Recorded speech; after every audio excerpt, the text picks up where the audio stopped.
നമ്മൾ നമ്മളെക്കുറിച്ചൊന്ന് ചിന്തിച്ച് നോക്കിക്കേ. നമ്മൾ എന്തൊക്കെ കാര്യങ്ങൾക്ക് നമ്മൾ പ്രയോറിറ്റി നൽകുന്നുണ്ട്? ഇവൻ നമ്മുടെ ഡ്രസ്സ്, ഫുഡ്, യാത്ര, മറ്റു ചിലവുകൾ, ഇതിനൊക്കെ നമ്മൾ പ്രയോറിറ്റി നൽകുന്നുണ്ട്. പക്ഷെ എപ്പോഴെങ്കിലും നമുക്ക് ലഭിച്ച അനുഗ്രഹമായ ഈ ഒരു ഹെൽത്തിന് പ്രയോറിറ്റി കൊടുത്തിട്ടുണ്ടോ? ഇവൻ നമ്മുടെ ഓരോ ബോഡി പാർട്സിന് നമ്മൾ പ്രയോറിറ്റി കൊടുത്തിട്ടുണ്ടോ? അത് സർവ്വസാധാരണമാണ് എന്ന രീതിയിലല്ലേ നമ്മൾ കാണാറുള്ളൂ.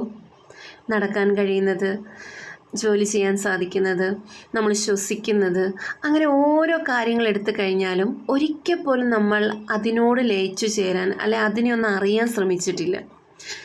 നിങ്ങളിപ്പോൾ ഒരു നിമിഷം ഒന്ന് നിങ്ങളുടെ ഹാർട്ട് ബീറ്റ്സ് ഒന്ന് കേട്ടു നോക്കൂ. അതിൻ്റെ ആ ഒരു റിതം എന്താണെന്നൊന്ന് മനസ്സിലാക്കി നോക്കൂ. ഒരു നിമിഷത്തേക്ക് ആ ശ്വാസത്തെ ഒന്ന് ശ്രദ്ധിച്ച് നോക്കൂ. ആ ശ്വാസത്തിലൂടെ നമ്മൾ എന്തൊക്കെയാണ് സംഭവിക്കുന്നതെന്ന് തിരിച്ചറിഞ്ഞ് നോക്കൂ. അങ്ങനെ കിട്ടുന്ന ഓരോ മൊമെൻറ്റ്സുമാണ് നമ്മളുടെ ജീവിതത്തെ ഭംഗിയുള്ളതാക്കുന്നത്. എപ്പോഴാണോ നമ്മൾ നമ്മളിലെ ലയനത്തെ തിരിച്ചറിയുന്നത്, അപ്പോൾ മുതൽ നാം ഈ പ്രപഞ്ചത്തോട് ലയിച്ചു ചേരുന്നുണ്ടാവും.